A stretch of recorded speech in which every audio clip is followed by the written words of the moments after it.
दोस्तों, आपका स्वागत है। जीवन कहने को तो एक शब्द है, लेकिन किसी के लिए ये बेचैनी परेशानियों से भरा समय है, तो किसी के लिए मेहनत और संघर्ष से भरा एक सफर। आज हम स्पष्ट शब्दों में समझेंगे कि यह जीवन क्या है, इसका उद्देश्य और परिभाषा क्या है। जीवन खुशियों से भरा रहे, यह सभी कामना रखते हैं। लेकिन जीवन से किसी भी तरह की उम्मीद रखने से पहले यह जरूरी हो जाता है कि हम जीवन को समझें, अन्यथा एक इंसान की दौड़ कभी खत्म नहीं होती। कभी धन के लालच में, तो कभी किसी इंसान को पाने की चाह में वह दौड़ता है। जन्म से लेकर मृत्यु के आखिरी क्षण के बीच का समय ही जीवन है। दूसरे शब्दों में, इस पल आप जिन विचारों, उद्देश्य के साथ जी रहे हो, यही जीवन है। और हर इंसान की जीवन स्थिति भिन्न भिन्न होती है। अगर वर्तमान में आपके जीवन में दुख ही दुख है और आप शांति की तलाश में हैं, तो आपकी यही मनोस्थिति आपके जीवन की दशा या स्थिति को प्रकट करती है। वही अगर आप किसी लक्ष्य को पाने की खातिर जीवन जी रहे हो, तो यही आपका जीवन है।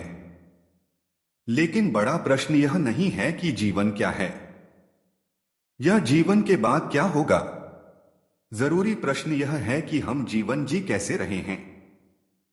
क्या आप भय में, दुख में और तमाम तरह की परेशानियों में जी रहे हैं, या फिर आपके जीवन में शांति है। क्योंकि जीवन की परिभाषा या जीवन के बारे में जानकर हमारा जीवन बदल नहीं जाएगा। जीवन अगर बेहतर बनाना है, तो अपने जीवन को बड़े ध्यान से समझना होगा और ईमानदारी से देखना होगा कि जीवन का सही उपयोग हो रहा है, या फिर एक जानवर की भांति बस खाने पीने और सोने में गुजर रहा है। जीवन का सबसे बड़ा सत्य यह है कि मनुष्य अपने जीवन में कुछ वृत्तियां लेकर पैदा होता है, और जैसे जैसे जीवन बीतता है, यह वृत्तियां उसके सर पर चढ़कर नाच दिखाती हैं, और फिर इंसान हर क्षण डर के जीवन बिताता है। संसार में तरह तरह की चीजें मनुष्य को आकर्षित करती हैं, और मनुष्य उन्हें पाने और उनका भोग करने के लिए उनकी तरफ बढ़ता है। धन हो या कोई भौतिक वस्तु, मनुष्य जितना उन्हें भोगता है, उसकी प्यास और बढ़ती है, और ज्यादा पाने की इसी सोच को हम लालच कहते हैं। कोई भी निर्भय पैदा नहीं होता। एक बच्चे में जहां खिलौने टूटने का डर होता है, वही अधेड़ व्यक्ति को पैसे का या परिवार का या किसी और वजह से डर होता ही है। दुर्भाग्यवश इस डर के करीब आने से हर कोई भागता है, और फिर परिणाम यह होता है कि डर व्यक्ति हावी पर रहता है। यह डर मनुष्य की आंखों में और चेहरे पर खूब झलकता है। बिना आत्मज्ञान के डर से पार पाना लगभग नामुमकिन है।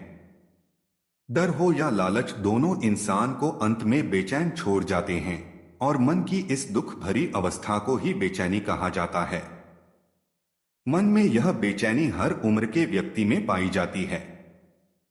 यही बेचैनी मनुष्य को इस सुंदर जीवन को जीने से वंचित रखती है। तो यह कुछ वृत्तियां हम सभी के भीतर हमारा ही नुकसान करने के लिए बैठी हुई हैं। अब जानते हैं इन वृत्तियों को वास्तव में क्या चीजें मिटा सकती हैं। किसी भी तरह का डर या शक को दूर करने की मात्र एक दवाई है, सच्चाई। इसलिए उपनिषदों में सत्य को ब्रह्मा भी कहा गया है। सनातन धर्म में सत्य का स्थान सर्वोपरि है। सत्य मनुष्य को शांति, निर्भयता की तरफ ले जाता है। अपने दुखों से आजाद हुए बिना व्यक्ति कैसे चैन पा सकता है। इसलिए हर वह व्यक्ति या कारण जिससे तुम जीवन में कुछ सुंदर पाने से और बेहतर करने से वंचित हो, यही तुम्हारे बंधन हैं। और बिना इन बंधनों को छोड़े तुम खुलकर जीवन नहीं जी सकते। इसलिए मुक्त होना तुम्हारा स्वभाव है। आज ही खुद से पूछें कि क्या है जिसे मैं मजबूरी का नाम देता हूं और दबा सहमा रहता हूं। मनुष्य सुख पाने के लिए क्या नहीं करता। सुबह से शाम तक मेहनत करता है, रिश्ते बनाता है, चीजें खरीदता है, कई बार तो दूसरे की हानि के लिए भी तैयार रहता है, ताकि थोड़ी देर के लिए मजे मिल जाए। पर संसार में सारी चीजें पल भर का आनंद देती है। इसलिए वे लोग जो संसार से उग चुके हैं और परम आनंद पाना चाहते हैं, अध्यात्म उनके लिए है। अपने सभी दुखों, बंधनों, अशांति, बेचैनी से मुक्ति पाने के लिए ही हमें इस पृथ्वी पर जन्म मिला है। आप अपने जीवन को देखिए, आप किन किन परेशानियों या मजबूरियों से गुजर रहे हैं। यही आपका दुख है। यह दुख पैदा होने से लगातार हमारे साथ बरकरार है, लेकिन हम इसे टालते हुए कहते हैं कि आज नहीं तो कल यह दुख समाप्त हो जाएगा। इसलिए चेतना यानी मन की इस हालत को शांति देना ही इस जीवन का उद्देश्य है। जीवन को किसी श्रेष्ठ कार्य में समर्पित कर देना ही जीवन का उद्देश्य होना चाहिए।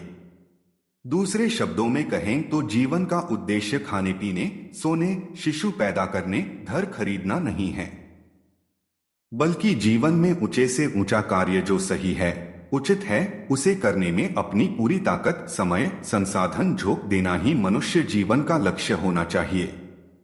और विशेष बात यह है कि उस कार्य को करने में किसी तरह का व्यक्तिगत लाभ पाने की इच्छा न हो। इसी को गीता में निष्कामता कहा गया है।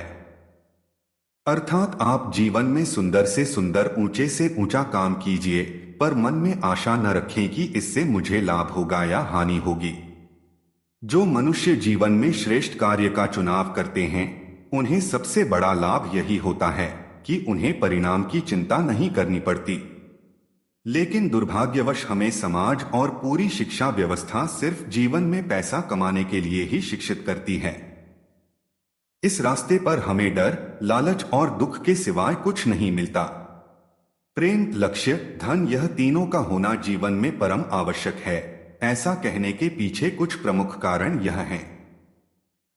जीवन से यदि प्रेम नहीं होगा तो इंसान समाज से क्या, अपने परिवार के साथ भी अच्छे संबंध नहीं बना पाएगा। इसलिए जो लोग जीवन में शांति, आनंद पाना चाहते हैं और बिना कुछ पाने की लालसा के भलाई करना चाहते हैं, उनके जीवन में प्रेम होना अत्यंत आवश्यक है। हर इंसान के पास जीवन में एक उद्देश्य होता है और उसे पाने के लिए मनुष्य मेहनत भी करता है। कोई 2 वक्त की रोटी के लिए तो कोई गाड़ी या घर पाने के लिए।